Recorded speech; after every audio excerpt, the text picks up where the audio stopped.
Yes, you need to see this. Dreaming of a summer getaway like no other? Then you've clicked on the right video, because today we're talking Iceland, the land of fire and ice. In summer, this Nordic gem transforms with 24-hour sunlight, meaning the adventure literally never has to stop. We're talking roaring waterfalls, landscapes that look like they're straight out of a movie, and experiences you'll be telling your grandkids about. So, why Iceland? Why summer 2025? Because trust me, the energy here when the sun refuses to set is something else. Join me as we explore why Iceland should be your 2025 summer destination. I'm going to break down the magic, show you the must-see spots, the unique experiences you can only get here, and give you all the practical tips you need to make this dream a reality. Let's do this. So, first things first, let's talk about what makes summer in Iceland completely bonkers in the best way possible: the midnight sun. Imagine this. It's 1 a.m., maybe 2 a.m., and the sun is still hanging out in the sky, painting everything in this golden, ethereal light. It messes with your head a little, sure, but it also means you have literally endless daylight to explore. No more racing against the sunset to get that perfect shot or finish that hike. The day is as long as you want it to be, which, for an adventurer, is basically the ultimate cheat code. This isn't just a cool phenomenon, it fundamentally changes how you experience a place. This constant daylight does something to the landscapes too. Everything just pops. You've got geysers like Stroker blasting boiling water high into the air, a spectacle you can watch over and over again without the crowds you'd find midday, all thanks to that lingering sun. Then there's Gullfoss, the Golden Falls, a two-tiered monster of a waterfall that just roars with power. Seeing it shimmering under the soft light of the midnight sun is an experience that photos just can't capture. It's something you feel deep in your chest, that raw, untamed energy. And the colors, oh man, the colors. Forget muted winter tones. Summer Iceland is vibrant. The moss covering the ancient lava fields glows this almost fluorescent green. The lupine flowers paint entire fields in shades of purple and blue. It's like the whole island just decided to crank up the saturation.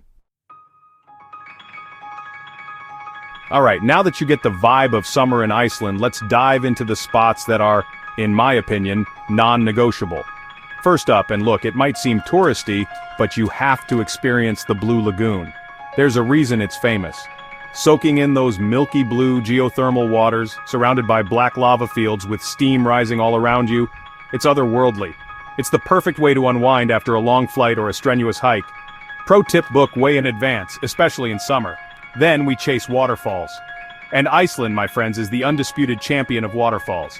We already mentioned Gullfoss, a beast, but then there's Skogafoss. This thing is a perfect rectangle of roaring water, and the coolest part, you can walk right up to it, feel the spray, and if you're feeling brave, climb the staircase next to it for an insane view from the top. And then there's Seljalandsfoss, the one you can actually walk. Getting that perspective, with the water thundering down in front of you, is just an incredible feeling. It's like being inside the heart of a natural wonder. Next on the list, and this one is huge for understanding Iceland, is Thingvellir National Park. This isn't just a pretty park, it's a UNESCO World Heritage Site where history and geology collide in the most dramatic way. This is where the North American and Eurasian tectonic plates are literally pulling apart. You can walk in the Rift Valley, Almannagjá, and touch two continents, sort of. It's also the site of Iceland's ancient parliament, the Althing, established in 930 AD. The sense of history and geological power here is palpable. Okay, so we've covered the midnight sun and the iconic spots, but summer in Iceland is also about those truly unique experiences, the kind of stuff you talk about for years. First on my list, whale watching. Head up north to Húsavík, often called the whale capital of Iceland, and get on a boat. The chances of seeing humpbacks, minke whales, dolphins, even blue whales if you're incredibly lucky, are super high in the summer. There's nothing quite like seeing these magnificent creatures breach or fluke in their natural habitat. It's a powerful, humbling experience that connects you directly to the wild heart of the ocean. What you do, which is uniquely summer, is camp under the midnight sun.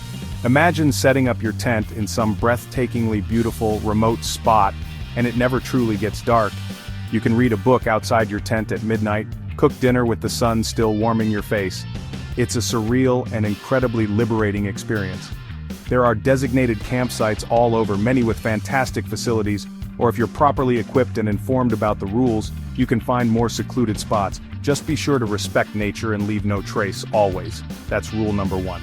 And speaking of unique experiences, let's talk about Icelandic food. Summer is a great time for festivals, and often these will feature local delicacies.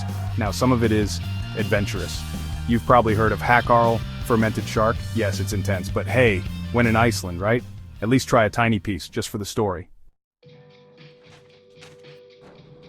Alright, you're hyped, you're ready to go, but planning a trip to Iceland, especially in summer, needs a bit of strategy. So, here's the practical stuff, the real deal on making this happen. First up, when to go. Summer, specifically June to August, is the golden window. This is when you get that midnight sun, the weather is at its mildest. Think average temperatures of 10 to 15 degrees Celsius, that's 50 to 59 degrees Fahrenheit. It can still be windy, it can still rain, it's Iceland after all.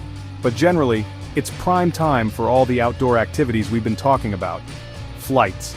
You'll be flying into Keflavik International Airport, KF, which is about a 45-minute drive from Reykjavik. From Europe, you can often find flights starting around $300, sometimes even less if you snag a deal with one of the budget airlines. From North America, it'll likely be a bit more, but keep an eye out for sales. Booking a few months in advance is always a good idea, especially for summer travel, as Iceland is a popular destination and those seats fill up fast. Use flight comparison sites, be flexible with your dates if you can. Now, getting around, this is crucial. To truly experience Iceland, especially outside of Reykjavik, a car rental is pretty much a must. It gives you the freedom to explore at your own pace, chase waterfalls, and pull over whenever you see something amazing, which will be often. The Ring Road Route 1 circles the entire island and is mostly paved and easy to drive in summer. If you plan on hitting the highlands and those F-roads we talked about, you will need a 4x4. Again, book your rental car well in advance. They sell out in summer, and prices can skyrocket. So there you have it. Iceland in summer. It's more than just a trip, it's an experience that grabs you, shakes you up a bit, and leaves you with memories that are just burned into your brain. The endless daylight, the raw power of nature, the waterfalls, the wildlife, the sheer unadulterated adventure of it all, it's pure magic. I've tried to show you a slice of it, tried to convey that feeling, but honestly, you just have to go. You have to stand there, breathe it in, and let it change you a little. Are you ready to experience it? Is Iceland already on your bucket list, or maybe this video just put it there for 2025? I genuinely want to know. Drop a comment below and tell me your thoughts, your plans, or if you've been, share your favorite Icelandic summer memory. Let's get a conversation going.